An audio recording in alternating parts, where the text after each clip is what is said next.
If Mr. Trump has nothing to hide, shouldn't he welcome this case to prove his innocence? Well, I don't think anybody welcomes such a case, Calvin, after 7 years of political persecution. Let's look at this one event in context. What is this man and his family and people who worked for him, like what have we been put through? First, it was never heard of before in American history, a tri-service secret intelligence operation called Crossfire Hurricane. Your viewers should look it up, in which the FBI, the CIA, the NSA tried to inveigle themselves illegally into the Trump campaign to create some kind of Russia collusion narrative. Then, once he was elected, what happened? The Democrats empowered somebody called Robert Mueller, the former director of the FBI, gave him 20 months, almost 2 years, $30 million, scores of FBI agents to prove that there was some kind of Russia collusion. That failed. When they couldn't take him down with those, they had the first impeachment, failed, second impeachment, failed. Then he left office. That wasn't enough. They had to raid his private home, where he is guarded 24 hours a day by the Secret Service, kick his attorneys out of the building, rifle through Melania, the First Lady's sock drawer, and just do something we'd never heard of before. And then we had the January 6th committee. So this is just another example of what Leventi Beria, the founder of the KGB, said. Show me the man and I will find you the crime. It is utter, utter disgrace. It is the antithesis of rule of law. Well, twice impeached, now indicted. Is this the politics of the 21st century, to persecute your opponent rather than to defeat their ideas?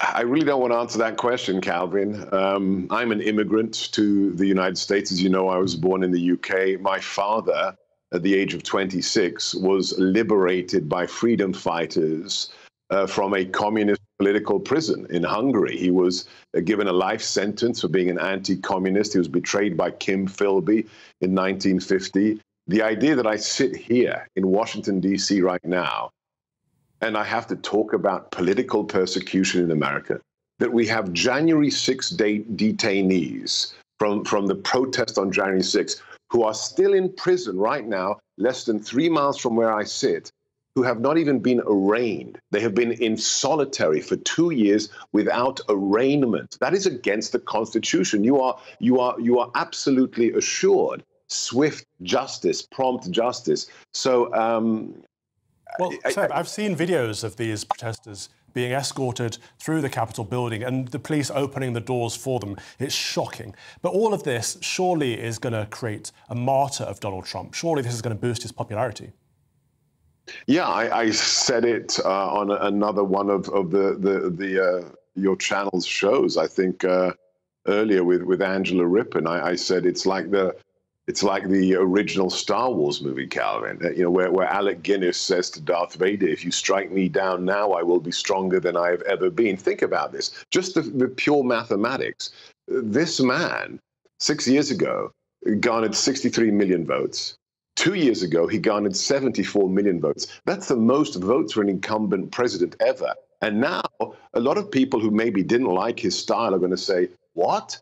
A non-disclosure agreement 7 years ago? Are you kidding me? They're charging him with a felony. I think he's going to be more powerful than he's ever been. Elon Musk tweeted it, Calvin. When the first news came out about the indictment, Elon Musk, no Trump supporter, said they've just guaranteed that he will be the 47th president of the United States. And Elon might be right.